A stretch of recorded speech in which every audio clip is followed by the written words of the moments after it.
evidence-based, made just for you.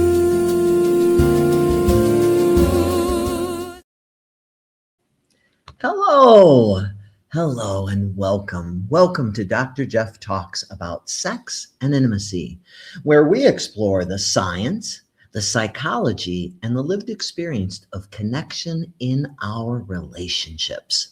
I'm your host, Dr. Jeffrey Albaugh. Today, you're joining us for episode 70. That's just crazy.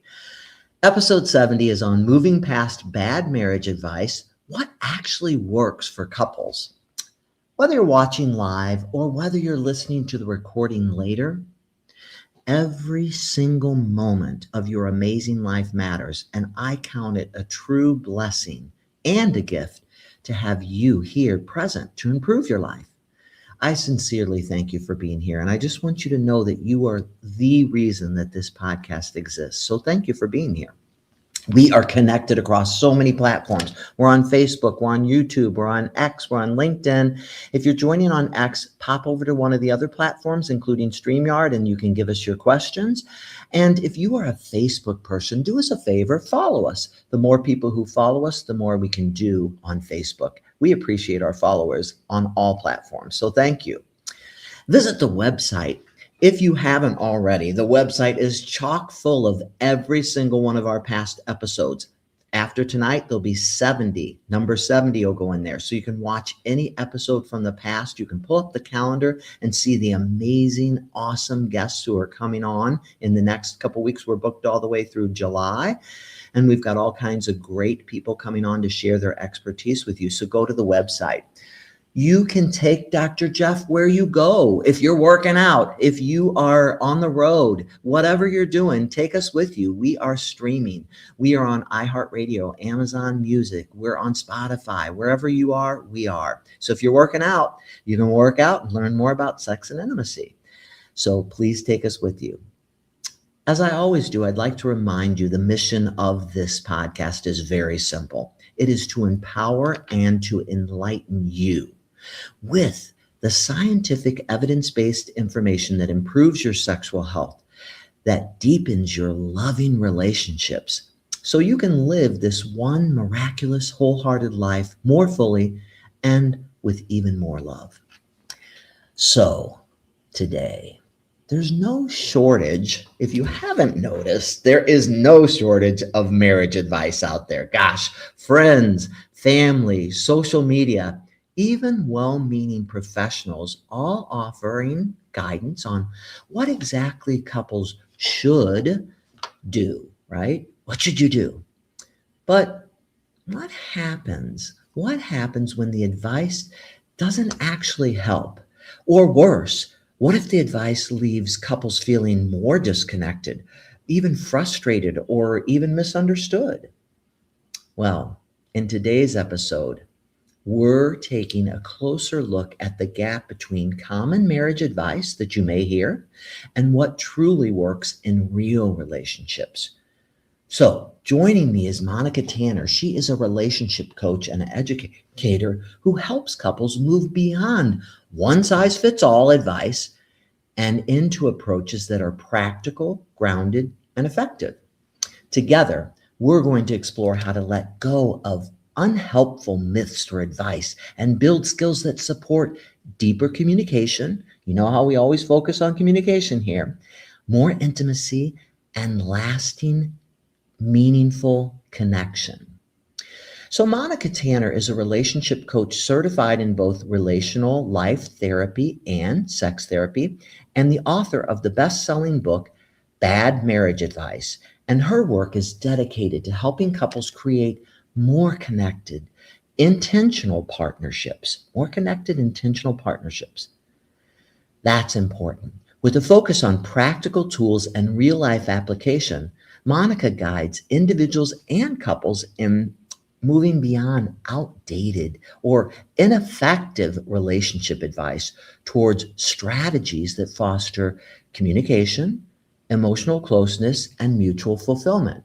Through her work, Monica emphasizes that strong relationships aren't built on rigid rules, but on understanding, adaptability, and shared growth. She's passionate about helping couples feel more empowered, more aligned, and more deeply connected in their relationship. So I am very excited to welcome my guest, Monica Tanner. Welcome to the show.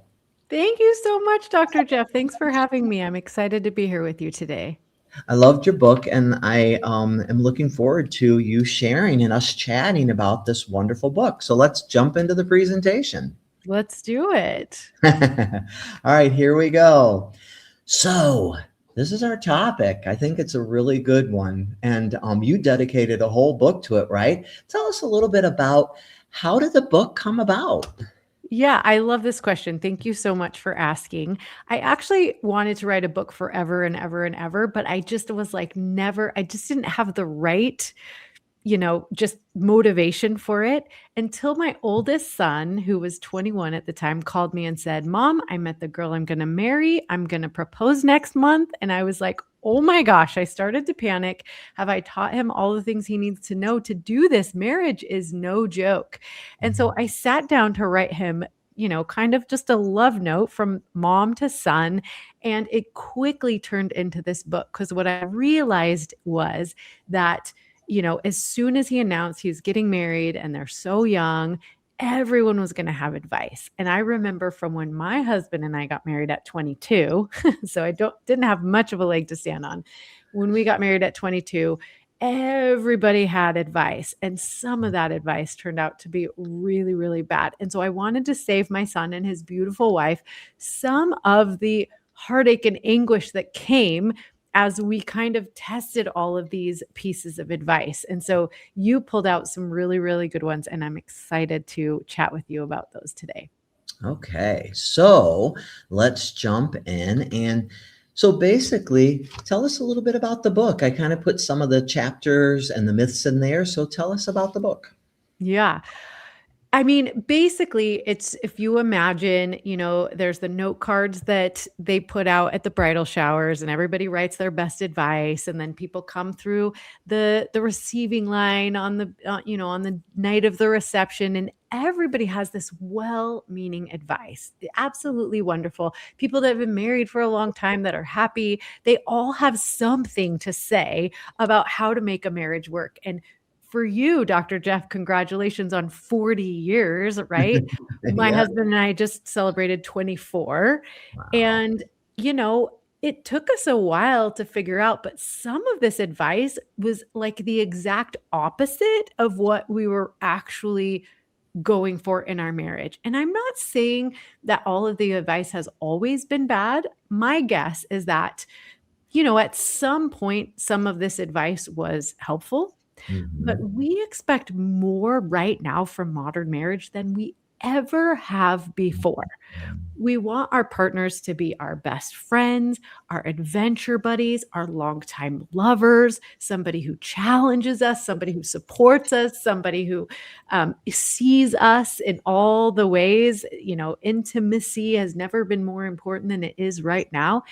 And so a lot of that advice just falls short, and there are better ways to do it. So in the book, I tell you a piece of bad marriage advice that either I or many of my clients heard growing up or right when they were getting married, right?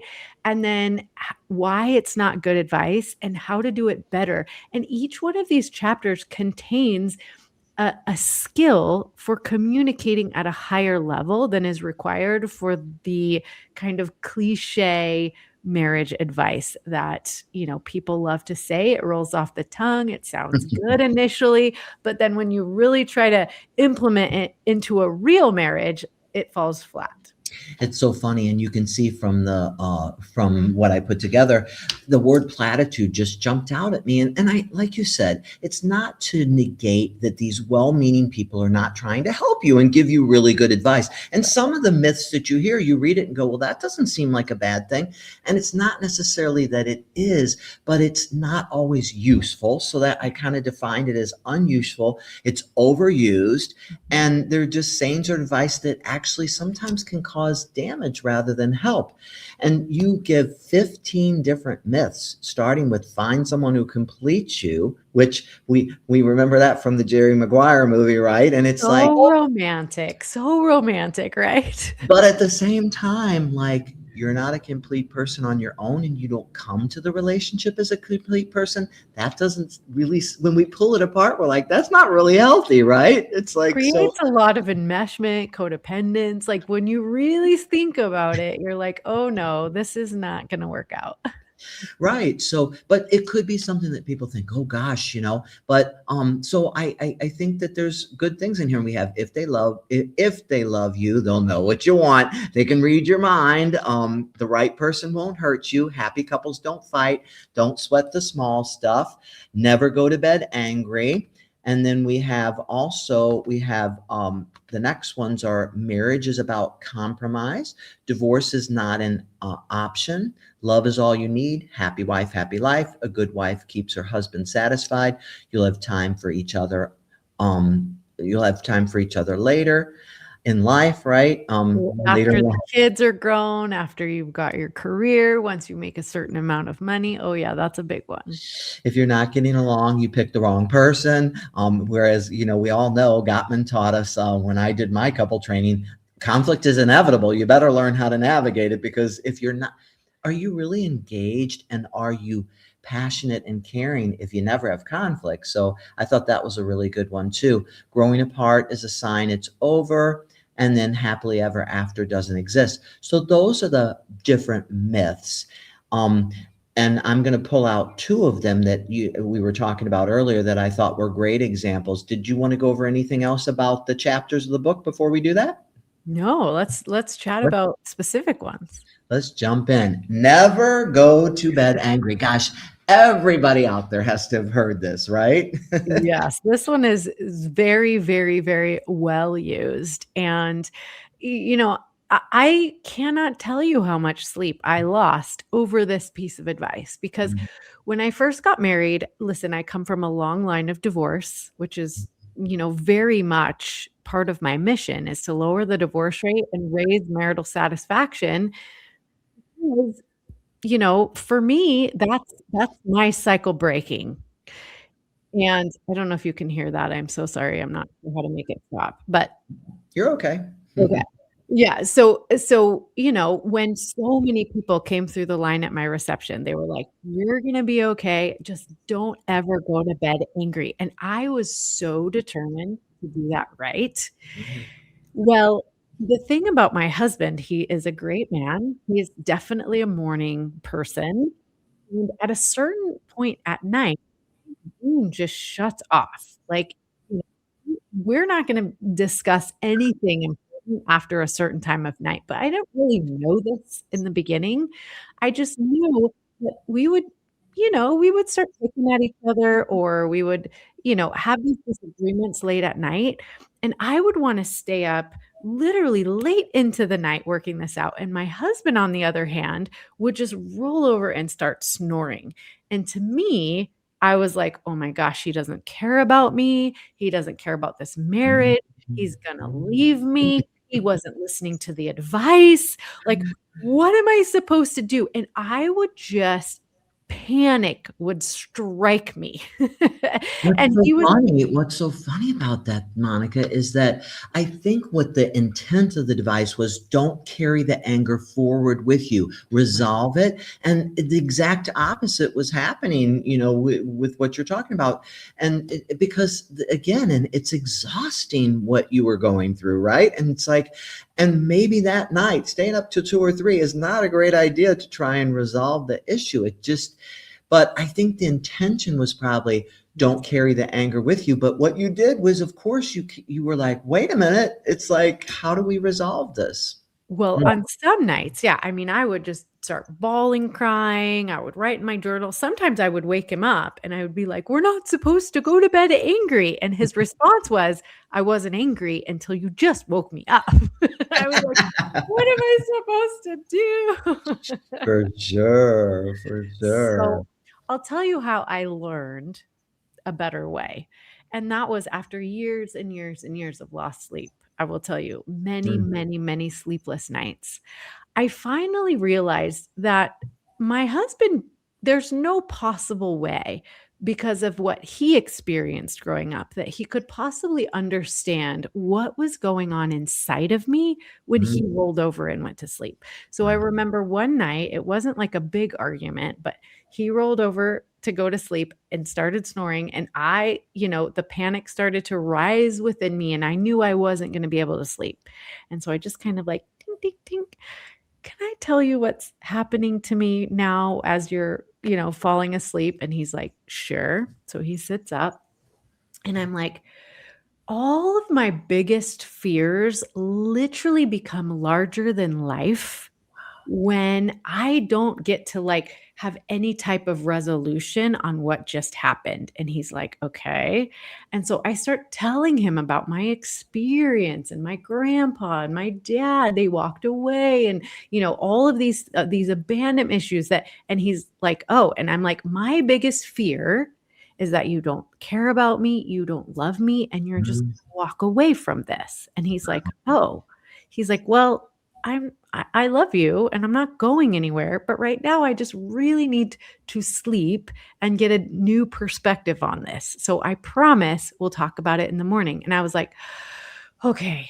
I'm like, "That is so awesome. Can you just maybe say that next time so that, I just have that little piece of reassurance that you actually do love me and you're not going anywhere?" And he's like, "Sure."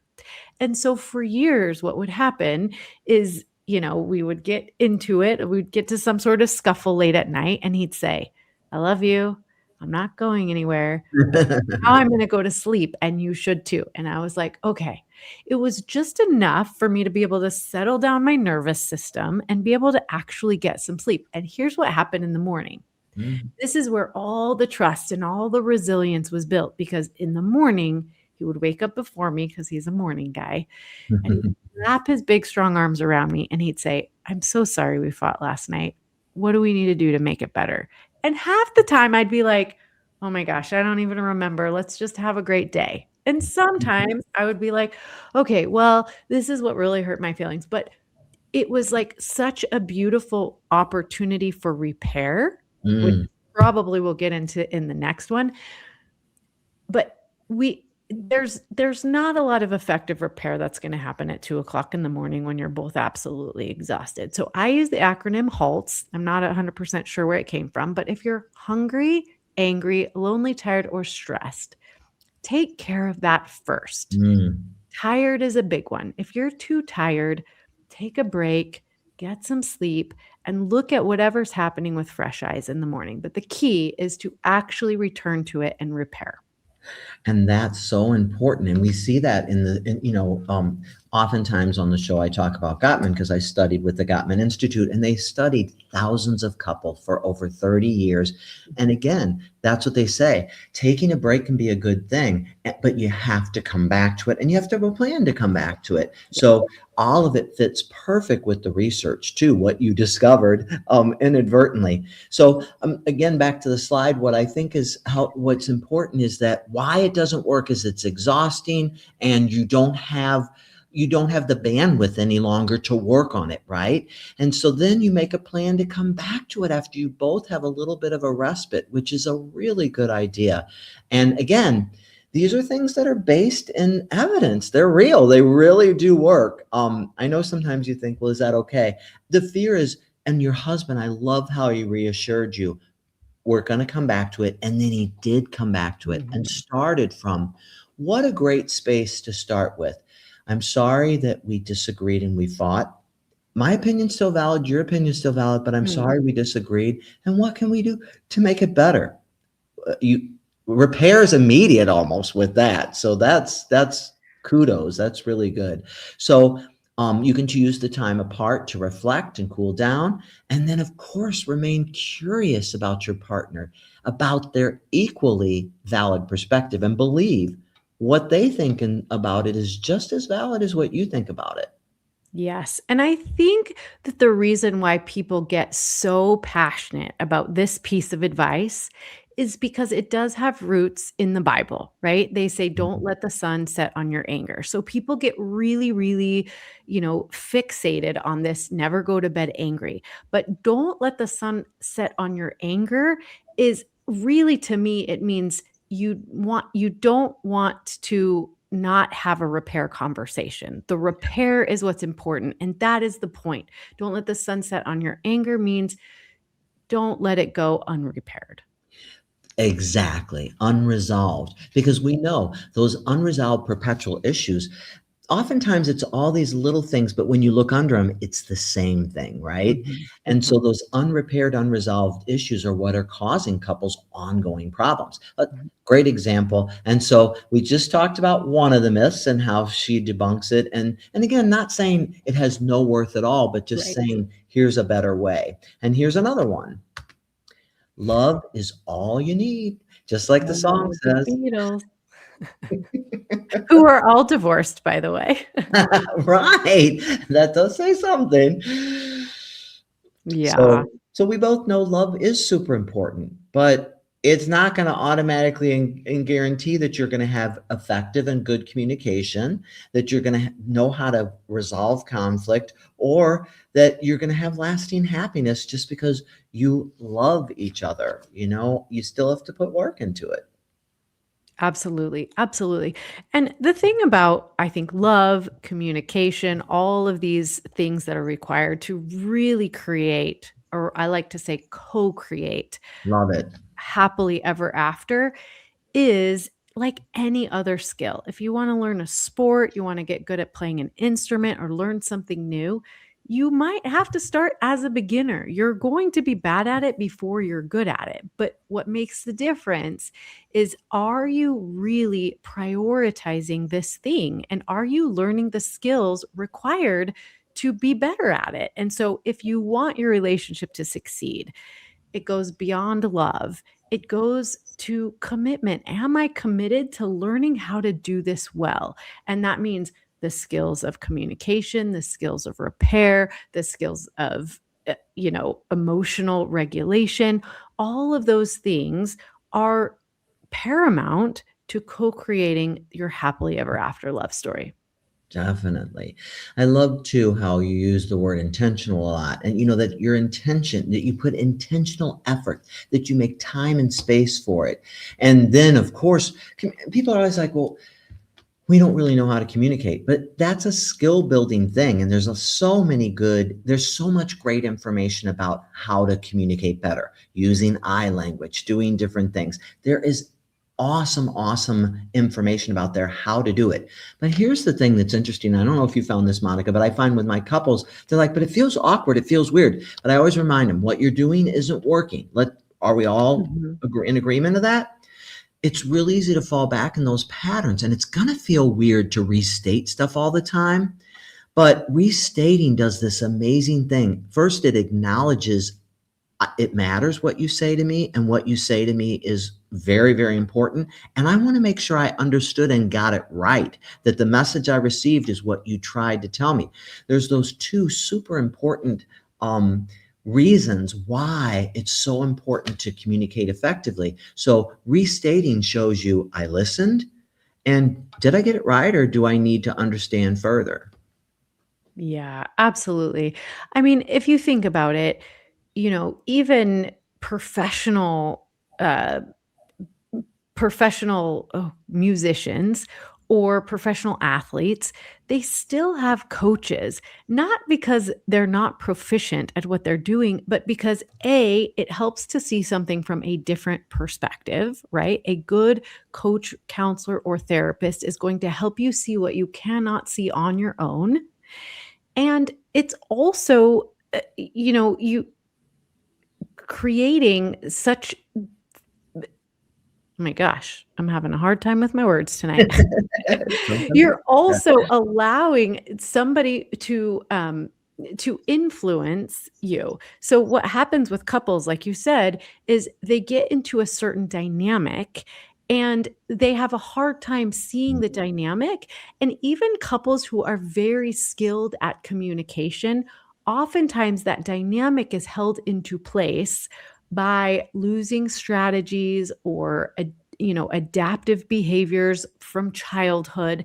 And so it locks that dynamic into place. And so you can have all the skills in the world, but in the moment of conflict, that adaptive child or that, regressed version of yourself isn't going to use the skills.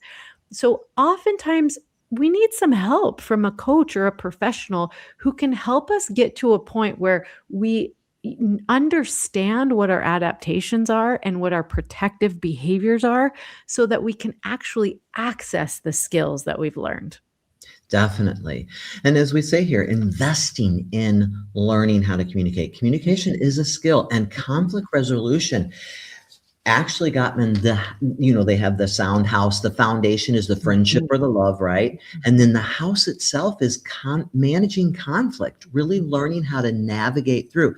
Because when we're passionate people, I can tell you and your husband are passionate people like my wife and I, and we're different people. You didn't marry yourself. But the beauty of that is you have this whole different, amazing perspective that you never would have had. My wife is such a detail-oriented person. I'm such a big picture person. Sometimes we'll walk out of the room and be like, were we in the same room?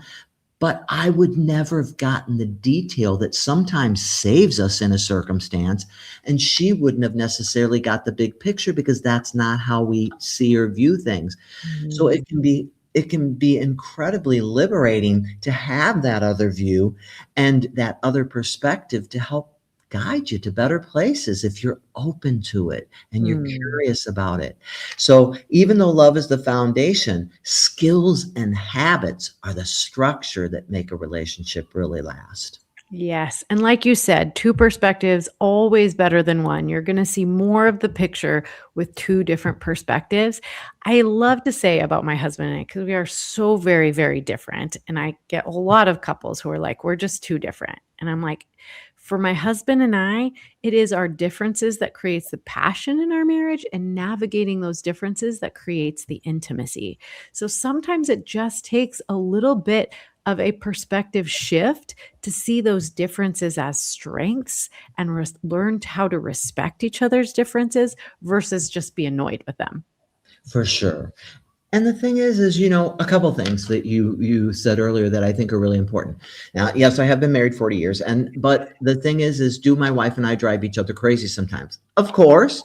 I tell my patients all the time, I teach these skills, I understand them, I know how to use them, but I suck at them sometimes because, like you said, when that inner child takes over or that upset or hurt takes over, a lot of times the skills can go out the window temporarily. And then you come back to your skills.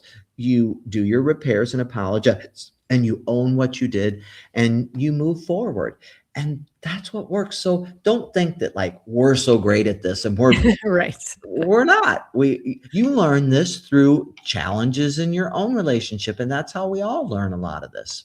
Oh, yes. Marriage is definitely a learning lab for me. And I'm upset. I tell a lot of stories about how I get it wrong. So, but my saving grace is my repair skills, right? So my husband and I can get very off track very quickly, but we also have the skills of repair. And so that's, just like anyone else, that's what saves us. Definitely. Owning it and then repairing it. Definitely. And that's the thing. Even like you say, I know there's this tightrope. We have couples who are constantly throwing out there, if you do that again, I'm divorcing you. And so that's always dangling over your head, which is not a good place to function from. But at the same time, if you're like, well, that's off the table, like you say in that chapter, that's not really okay either. What I try to tell my couples to reframe it as, I'm not going anywhere, but this is completely unacceptable and has got to change. And so I think that's really important. But I do think that everybody needs to know that there's certain things in a relationship that are never okay. Any kind of interpersonal violence, a lot of things that are not okay. And often we take out on the one we love the most, we give them the worst of ourselves because we've had a rough day or we're upset or we're frustrated, and they bear the brunt of it. And that's not what any of us wants. So you give us a lot of practical tools. We've talked a bit about effective communication, using I statements, checking in really. And I love the way you started that conversation with your husband, I want to talk to you about some of my feelings and how I'm feeling this and the history of why I feel this way. That was a great example of how to do this. Open, honest, respectful dialogues. And then realistic expectations.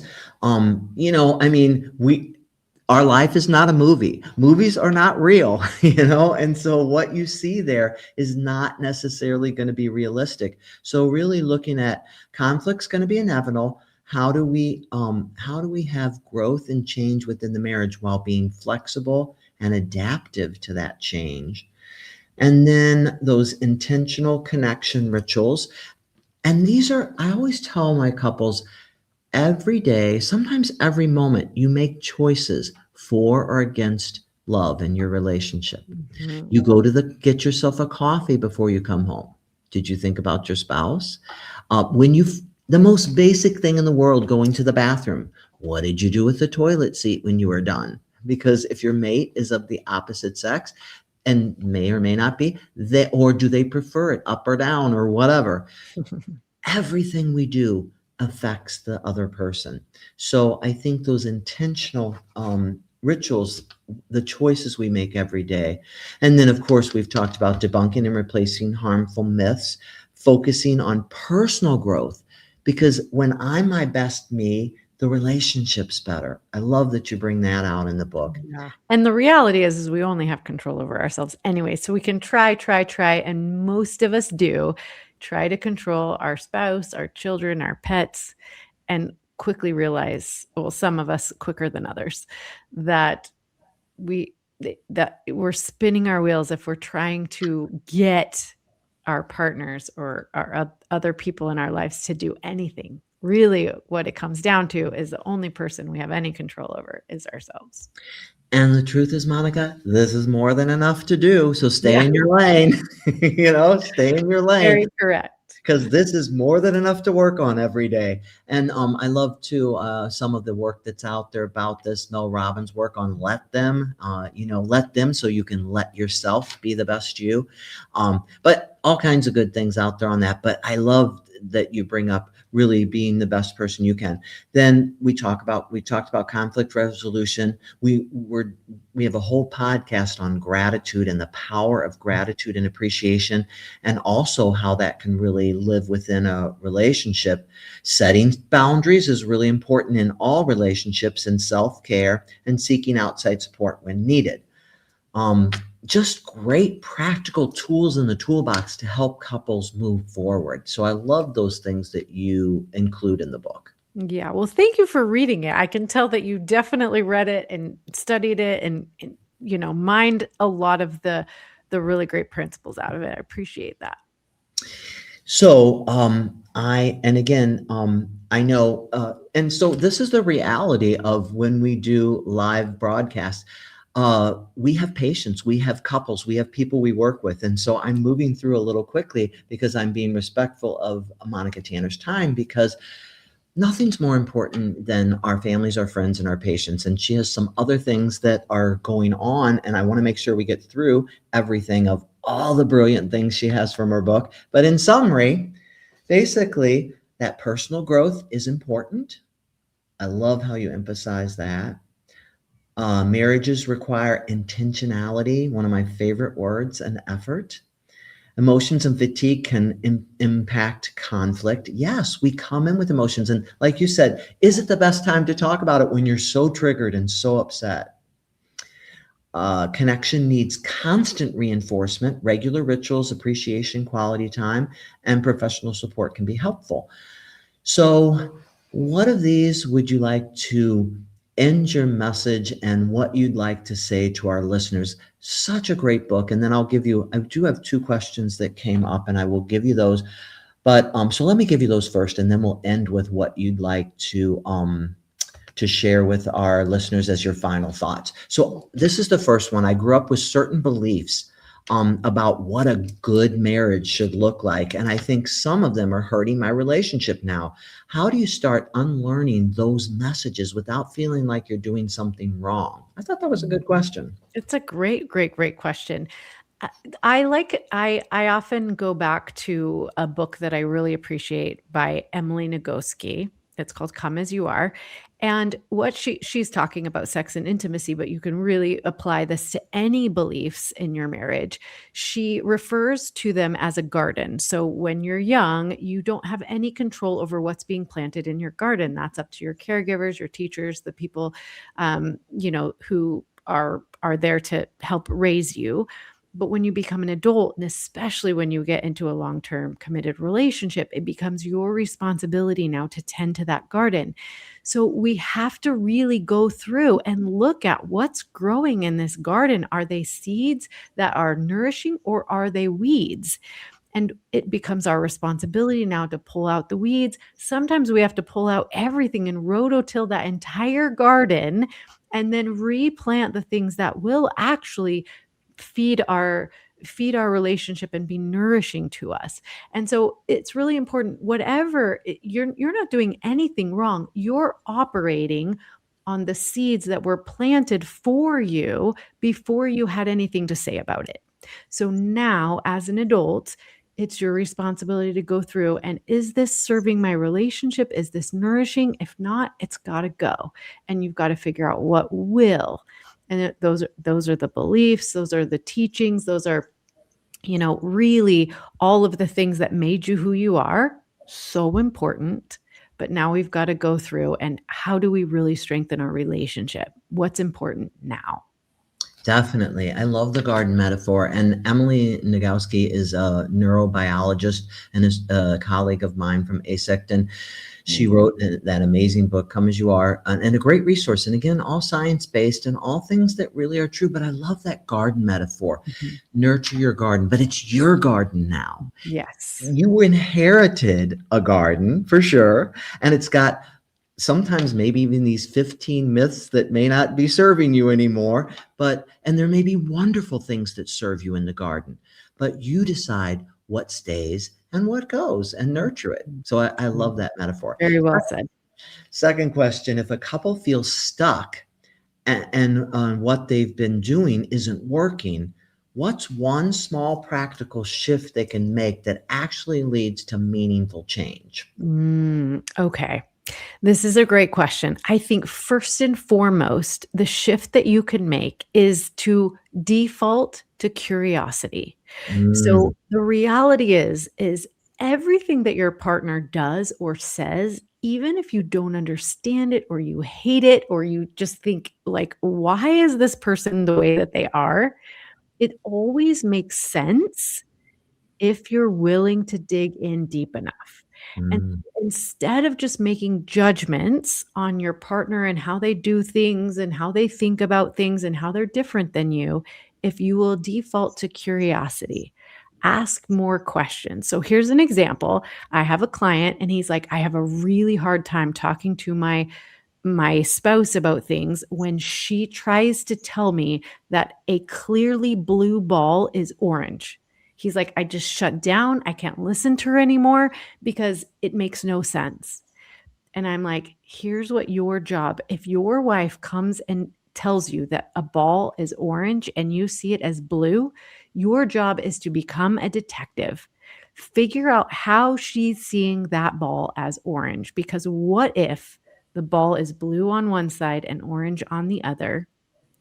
And neither of you can see each other's sides until you start asking the right questions and recognize that you're both actually right. The ball can be two different colors.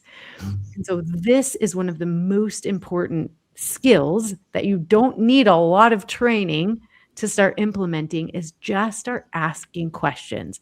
Figure out why the way your partner thinks or behaves or see things makes sense to them. That is going to change everything for you. Definitely. And think how desperately you want your partner to understand you. Do you as desperately want to understand them? And we call that in integrative behavioral couple therapy, we call it empathetic joining. Where does it come from? And the curiosity comes from, I love how you naturally talked about, this is why I feel this way. What happened with your father? What happened with my family? Once you unpack it, you go, of course you feel that way. Of course you see it as orange because that is the glasses you have on that turn it to that orange color. You have so that's the paradigm that you're looking through. So I think that's really, really valuable, good information.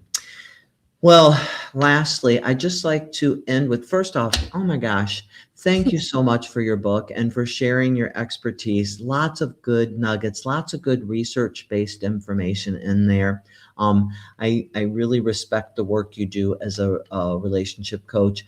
And what final words would you like to tell our listeners? And then I will go to the rest of the things as we close out. Amazing. Amazing. I think what I would say is what we call it in RLT, what we just talked about is we use the phrase, learn to have compassionate curiosity for your partner's subjective reality. Realize that in relationship, there are two different realities. So a lot of couples get into objectivity battles, meaning this is the right way to see it. This is the right way to see it. When really you're going to get a lot farther and a lot more intimate. I know this podcast is called Talking About Sex and Intimacy. I promise you're going to get closer intimately, and definitely your sex life will improve if you start to have compassionate curiosity for your partner's subjective reality. And I'll just leave it at that. Perfect. Gosh, it's been such a treat to have you on. And I know you got so many things going on with your patients in your life right now. So my prayer for you is that you just are blessed in every way with all the things you're dealing with. And thank you for taking time out of your crazy day to spend with us and share this incredible expertise with our listeners. Have a wonderful evening. I'll go on with the show, but thank you so much. All right. So as we do, and we've come to that place in the podcast where we're going to do our closing centering exercise. So as we close today's episode, I'd just like to offer a brief moment of pause and reflection. If you're able, take a slow, steady breath in and gently exhale. Bring to mind one piece of relationship advice you've carried with you. One piece of relationship advice you maybe carried with you. Something you've believed you should do in the relationship. Some piece of a relationship advice you're carrying with you, good or bad, whatever it is, just notice how it feels in your body. Does it create pressure? Does it create guilt or disconnection? Now, without judgment, ask yourself, is this actually helping me and my partner feel closer? This relationship advice? Is it actually helping me and my partner feel closer? Take another breath in. And as you exhale, imagine giving yourself permission to let go of advice that doesn't serve you or no longer serves you. Inhale and release anything that no longer serves you. Now instead, bring your attention to one small, meaningful way you can show up with intention in your relationship, perhaps listening more openly, expressing appreciation or gratitude, or being more present. Let that intention settle in. Take one more breath in and exhale. And when you're ready, return to your day, grounded in the understanding that healthy relationships aren't built on perfect advice. There is no such thing as perfect advice, but on thoughtful, authentic connection. Let that settle in. Gently open your eyes if you've closed them. Readjust to the room. Okay, Vic, what's coming up next week on Dr. Jeff Talks About Sex and Intimacy?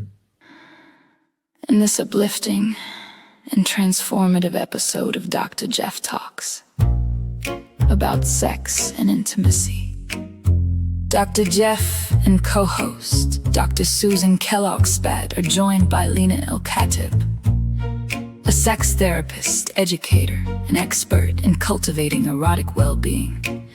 Lena will explore the profound impact of play on sexual connection, desire, and relational intimacy. People often approach sexual challenges with a problem-focused, analytical mindset, trying to figure out desire, performance, or communication with logic alone. But the erotic self doesn't live in the head. It lives in sensation, curiosity, imagination, and embodied presence. Lena shows us why play is one of the most underestimated tools for shifting out of intellectualizing and into authentic erotic exploration. Join us on May 12th at 7 p.m. Central Time to learn more. Vic, you kill me. Yeah, and that lines us up because we are going to be talking about kink. So that was a good one, Vic. Anyway, all right. So next week, that's not what we're talking about. We're talking about play. Some of that may include that, but it's going to be a great episode. I hope you'll join us. We're really excited about it because play is so underestimated, and we forget about play. When we're little, we naturally play, but when we're older, we forget how important play is in our relationship and in our lives. So I'm excited about the episode. Today has been really just chock full of really good information and tools to help you intentionally put effort into your miraculous, beautiful relationship. I can't think of anything better to invest in than your personal growth, which we've talked about, and your loving relationships. Please know that you are so deserving of love and belonging, and yourself and your relationship is worth your time and attention. So just as Emily Nagoski says, let your garden grow. Think of your relationships and your love and your life as a garden. Nurture it and bring it to full bloom. Thank you for joining us, and goodbye. As Dr. Jeff talks about sex